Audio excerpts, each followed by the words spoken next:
So I was born in Nanyuki and spent my entire childhood in Nanyuki. And my parents owned the Sportsman's Arms Hotel. They were both entrepreneurs. And there's something very powerful about watching parents work hard, because I think that sets you up to a certain standard as you got older. But it was a very special childhood. I lived in a hotel, ate with everybody every single day. So the dining room was the family dining room, and the kitchen was the family kitchen. So I never had the concept of actually living in a home, because I'd lived in a hotel. So my childhood was very special. My friends always wanted to come for sleepovers because, there was so much to do, and we could order room service, and we could have just the greatest time ever. So it was special. It was really special. Nanyuki was very interesting at that time. I was born just before independence, and so Kenya was adjusting. There was a new normal. There was still a lot of colonial people in Nanyuki, and particularly in the hotel where I grew up. So a lot of the old people that were getting older, the British people, actually lived with us. So it was a hotel, and it was also an old people's home. So it was fun. It was interesting, and very diverse. I think a lot of the things that I've ended up doing in my life have been as a result of the incredible childhood I had. Well, I think it helped me, learn to deal with all sorts of people, because there were all sorts of different people at the hotel. And from a very young age, we were involved in the business. So, we were either typing out the menus, we were helping out in the kitchen, or we were at the reception. So we got this opportunity to actually get involved in the business very young. But it also set the stage for me in being able to handle complex situations as I got older. And I really think it impacted on what I ended up doing as an adult. Being able to communicate, being able to provide solutions, because I watched my parents doing it. And interestingly, I'm the youngest of 4 girls, all of us who are entrepreneurs, all of us are, running our own businesses. So I think that's really interesting, is that, that all of us ended up being our own bosses. Yeah, so that's quite interesting. My father left India at the age of 14 as a stowaway, had no idea where he was going, just wanted to leave India. Got onto this ship, and it was headed for Kenya. He had no idea where Kenya was. He hardly knew where Africa was. But he got on. It was just a sense of courage that I later came to really appreciate, that this kid just knew he didn't want to be where he was at.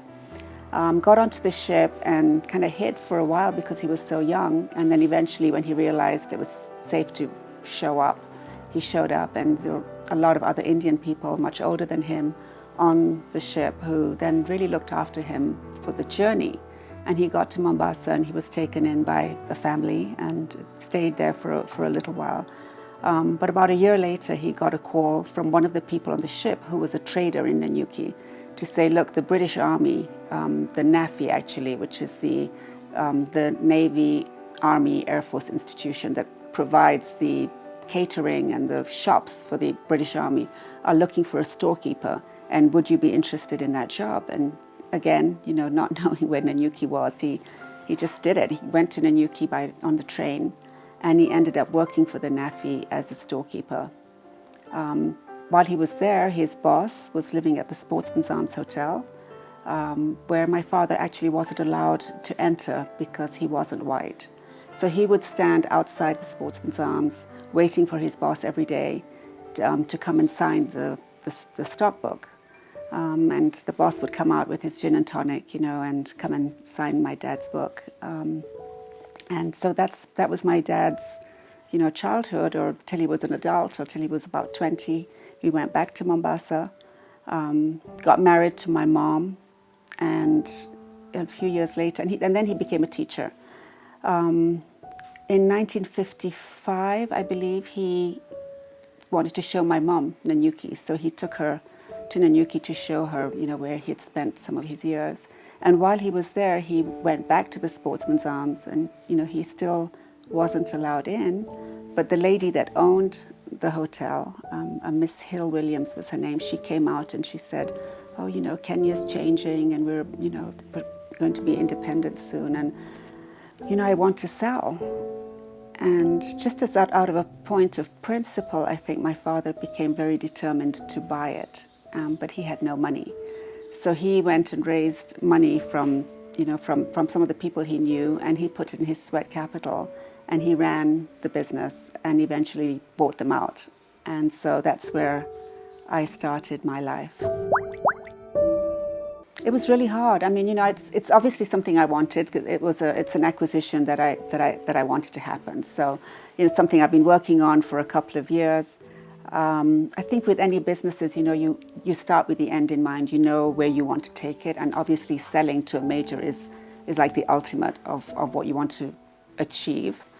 But I think when it actually happens and the initial shock, it's difficult. It's really, really hard. You go to the office and suddenly your name is not on the door, and you're so used to having your name on the door, and it's hard. It's hard. I think it's going to take a while. I think transition is, it is going to be a transition. But every day that goes by, I'm starting to enjoy it more. I'm starting to love the fact that I have time on my hands. I'm able to see people that I haven't seen for a long time and actually really spend time.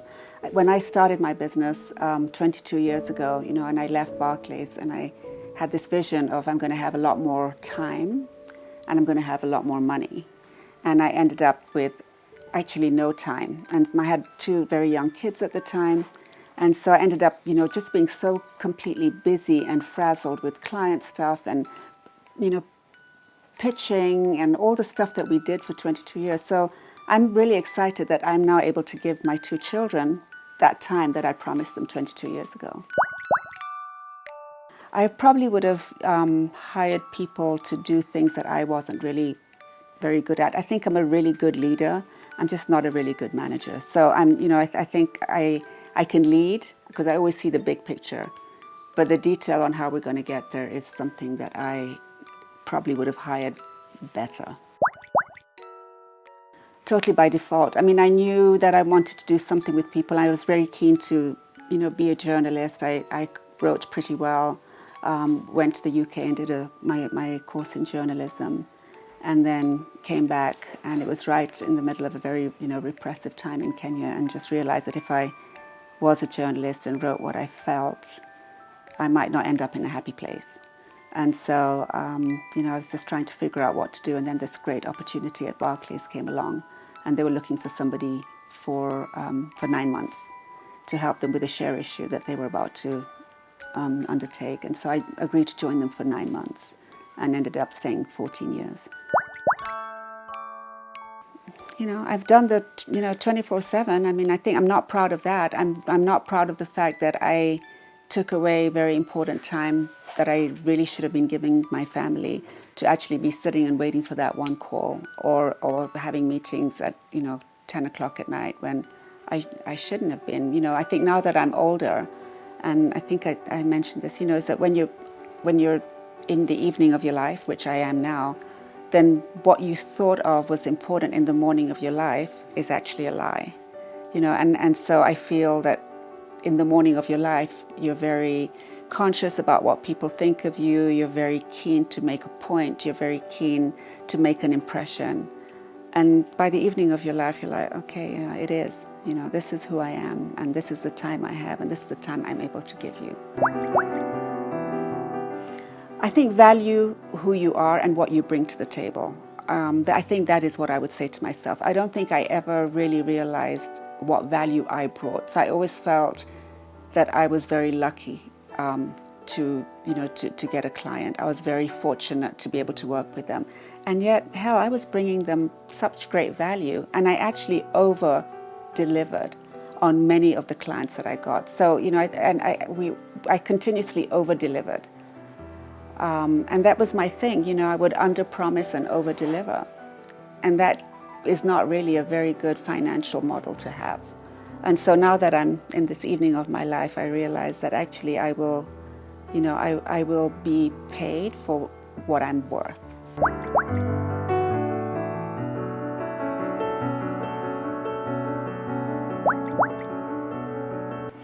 I mean, Leonardo DiCaprio was amazing. He was very cool. I mean, he was cool. You know, he was very interesting because he's done lots of things around climate change, and so he was a very refreshing voice.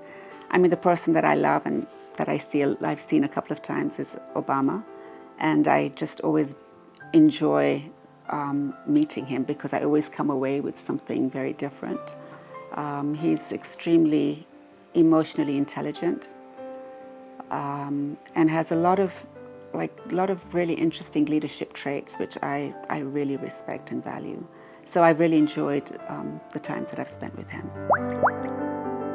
You know, I think what I've seen more in my business as time has gone on is that people are becoming a lot more conscious of their image. And so we're seeing a lot more personal PR happening. People are investing in their own brand. With the mobile penetration now and with people, you know, being able to be a brand if you have a phone, suddenly your brand is, you know, your image is becoming a lot more important. So whereas before it was only large corporates that were really investing in their brand, we're now seeing people wanting to invest in their brands. So it's been a very interesting period for me because 22 years ago when I started, media was really different. You know, we had two, you know, TV and radio that was state-owned. In the last 20 years, that has just been such a dramatic change. And for businesses like mine, we've had to adjust to that because we've had to provide solutions for clients. So suddenly there were all these different platforms of media that we've seen.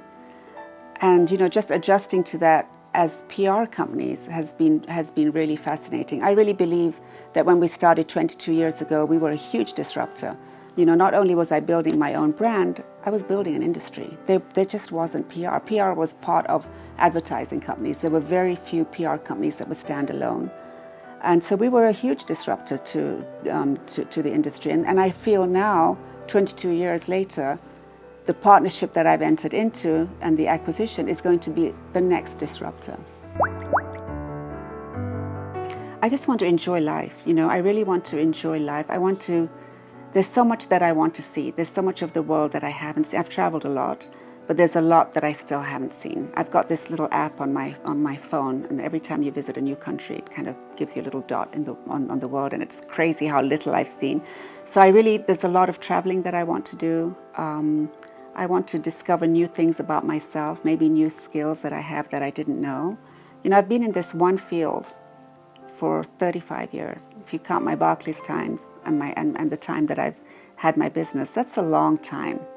So I know that there's undiscovered skills that I want to find, and I'm really going to be digging deep to see what those are. It might be in something completely unrelated. You know, I might go back to school. There's just lots of things that are going through my mind right now. I'm very impatient. I'm very, very impatient. And people that have worked for me will tell you that I'm like, I just want it done, and I want it done to a standard. You know, I hold myself to a very high standard, and I really expect the people that I work with to be at that standard. And when they're not, it frustrates me. I hate to be mediocre. I want to be the best at what I do.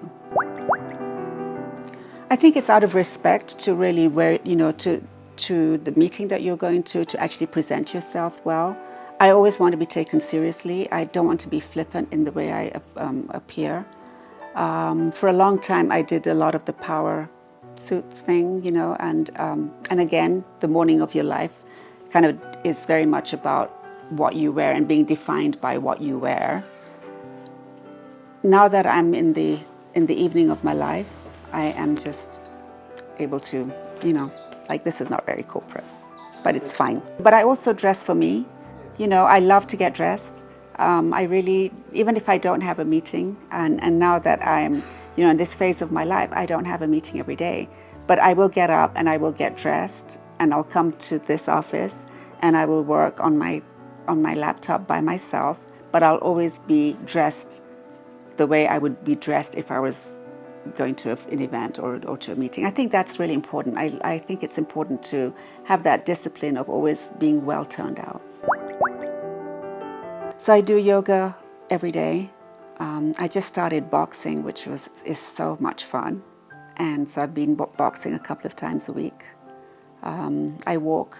My husband and I go for walks a lot.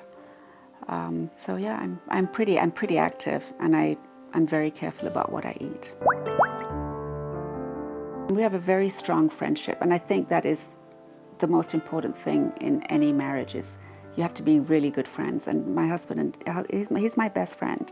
He's also very grounding. Like he's very nothing impresses him, which is great because I'd be very excited and excitable and call him from places. Guess what I'm doing? And he'll be like, "Oh, that's nice." And then he'll say, "But it's raining here." And I'm like, "Dude, I mean, just told you this." So he's very calm. He's very grounding. He's a wonderful father. So many, just too many to cover on one interview. Like I said, I want to see a lot more of the world. I do definitely want to discover what else I can do, because I believe that I kind of went into this field and got good at it and built this brand, but I don't believe that's all I can do. I don't believe that's all that I can offer. So I want to do a lot more in helping other women entrepreneurs build their brand, but also build their businesses, because I think one of the things that I've learned through this acquisition is that we're so busy building our brands that we're not really building our businesses. And I think those are some of the questions that I really want to talk to women about and share and say, okay, what is building your brand? Is it the number of followers you have on Instagram or Twitter, or what is it? Are you just building a brand that is a little bit empty and not building the structures and the systems of your business? So my school time was actually less than great, so I've got the worst school reports ever. I mean, teachers wrote, "Oh, she's wasting her time and wasting hours." I mean, it was like pretty harsh. I had to prove something. I had to prove that I wasn't dumb. I wasn't, I was a D student most of my school. So I had something to prove, and I just became very driven to make a point. And I went about very purposefully trying to make that point. No, I think sunsets are beautiful. I'm a big sunset person. My children will tell you this. At every opportunity, I'm like, "Oh, look at the sunset." They're like, "Oh, yeah, it was like that yesterday as well, Mom." But I'll sit there and take photographs of sunset. I'm really excited about the evening. I'm really excited about the sun setting because, it's beautiful. It's beautiful.